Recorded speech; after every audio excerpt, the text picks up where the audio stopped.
2년 전쟁은 3차 대전으로 번질 가능성이 상당히 농후하죠. 대만 문제가 터졌다 그러면은 일본은 말려들지 않을 수가 없어요.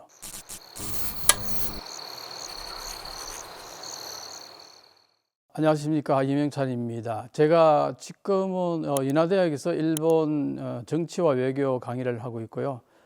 요즘 많은 유튜브에 나가서 맹활약하고 있습니다.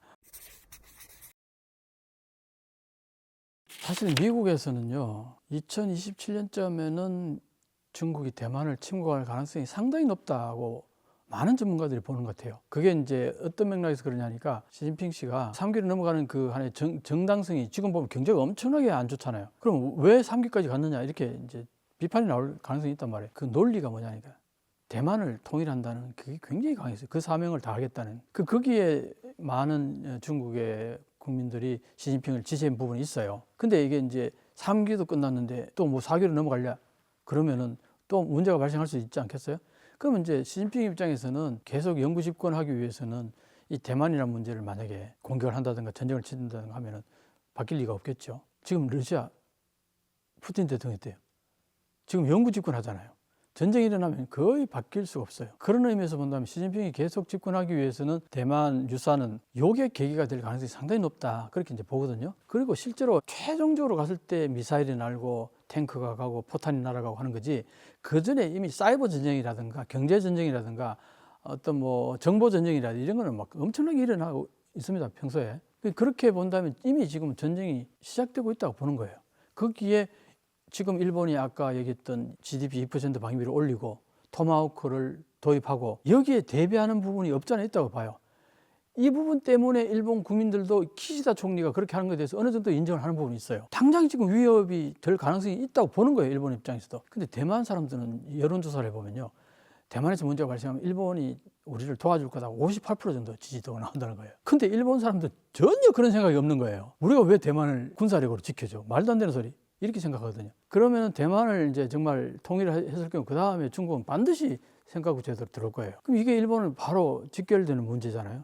그러니까 이거는 대만 문제가 터졌다 그러면은 일본은 말려들지 않을 수가 없어요. 그렇기도 하고 또 미국이 이제 주체가 될 거 아니에요. 지금 일본에서 우려하는 부분이 뭐냐니까 러시아하고 우크라이나의 관계가 일본하고 대만하고 관계가 중국과의 관계가 될지도 모른다. 무슨 말이냐? 러시아가 우크라이나 침공해가지고 전투가 벌어지는데 사실은 거기가 나토군이라든가 미국이 들어가서 같이 전투를 치르고 그걸 도와줘야 돼요. 왜냐하면 옛날에 우크라이나가 핵무기를 그렇게 많이 가지고 있었는데 그걸 전부 다 폐기하는 대가로 지켜주겠다고 했단 말이에요. 나토라든가 미국이라든가. 그런 얘기가 약속이 있는데 실제로 들어가서 싸우지 않잖아요. 대리전쟁 비슷하게 무기만 제공해주고 이게 일본에서도 그럴 가능성이 있지 않냐. 대만에서 전투가 터지면은 일본한테 전선에 가서 싸우라 그러고 미국은 뒤에서 무기만 대주고 뭐 이렇게 할 수도 있지 않을까 하고 일본 전문가들 중에서는 상당히 그렇게 우려하는 사람들이 있어요. 그 정도로 대만의 문제가 터지면은 일본은 절대 거기에서 벗어날 수가 없다고 보는 겁니다.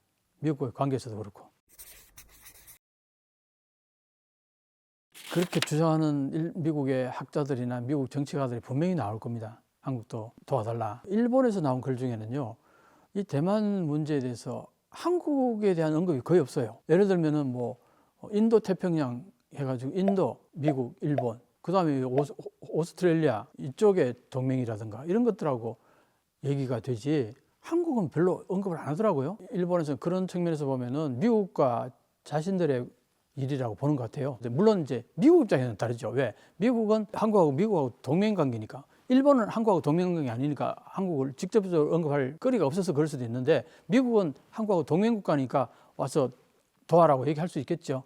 그런데 이제 그때 우리가 할 수 있는 얘기는 이게 있어요. 북한이 움직일지도 모르지 않느냐. 일반인들 사이에서도 그런 얘기를 많이 합니다.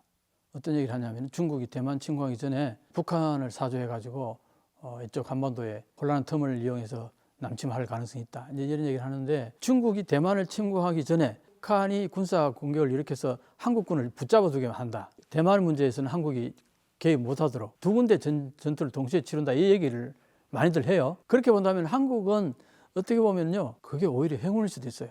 우리는 북한 문제에 전념하겠다. 대만 문제는 미국과 일본, 저기 호주, 인도 이쪽에서 커버해주라. 그렇게 해서 중국과 직접적으로 우리 전투를 치르는 일은 없도록, 그게 나는 상책이라고 보는데 그게 과연 얼마나 가능할지는 모르겠어요.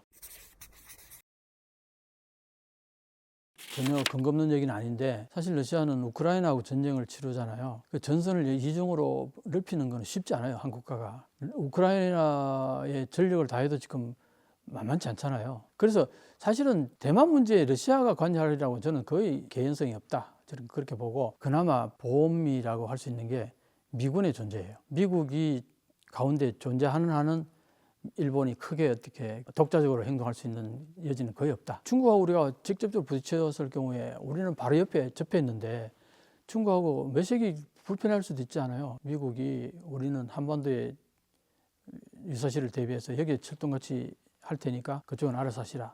이게 통용되면 최고라고 저는 봅니다. 트럼프하고 바이든하고 참 차이가 있어요. 많이 달라요. 트럼프는 중국과의 관계를 어떻게 보느냐 하면은 양국 간의 관계를 봐요. 바이든은 어떻게 보냐니까 전체주의 국가 대 자유민주주의 국가, 이데올로기를 봐요. 그러면 이데올로기를 보게 되면 이거는 이제 냉전에 가까워지는 거죠. 지금 그래서 바이든은 동맹 정책을 굉장히 중시해요. 2년 전쟁은 3차 대전으로 번질 가능성이 상당히 농후하죠. 트럼프 같은 경우는 그렇게 보지 않고 동맹 관계를 또 그렇게 중시도 안 해요. 거기다가 또 이 사람은 사업하는 사람이다 보니까 전쟁에 돈 들어가는 거 극히 싫어해요. 그래서 솔직히 트럼프가 대통령이 되면은 저 대만 전쟁이 나면은 과연 미국이 도와주러 올까? 거기에 대한 회의적으로 보는 사람들도 꽤 많습니다. 그 정도로 트럼프하고 바이든은 전쟁을 바라보는 시각이 굉장히 다르거든요. 그런 의미에서 보면은 트럼프가 대통령이 될 지금 가능성이 상당히 많다고 그러는데, 트럼프가 대통령이 되면은요, 여러 가지 변화가 생깁니다. 기시다가 북한하고 뭔가 좋게 지내려고 했던 것들도 사실 다 물거품으로 날아가고, 동맹관계, 한미일 공조도 트럼프가 되면 한미일 공조라는 단어가 싹 사라질 가능성이 나는 있다고 봅니다. 아메리카 퍼스트지 동맹관계를 중시 안 하거든요, 트럼프는. 그런 측면에서 보면은 트럼프가 대통령이 됐을 경우하고 바이든일 경우에는 대만 문제를 바라보는 시각이 상당히 많이 달라질 거다. 오늘 준비한 내용은 여기까지입니다. 제 채널에 오시면 또 주제들이 되게 다양해요. 거기서 많은 부분들을 또 보실 수 있으니까 제 채널 한일역전TV에도 오셔서 좋아요, 구독 눌러주시면 대단히 감사하겠습니다. 거기서 또 뵙죠. 감사합니다.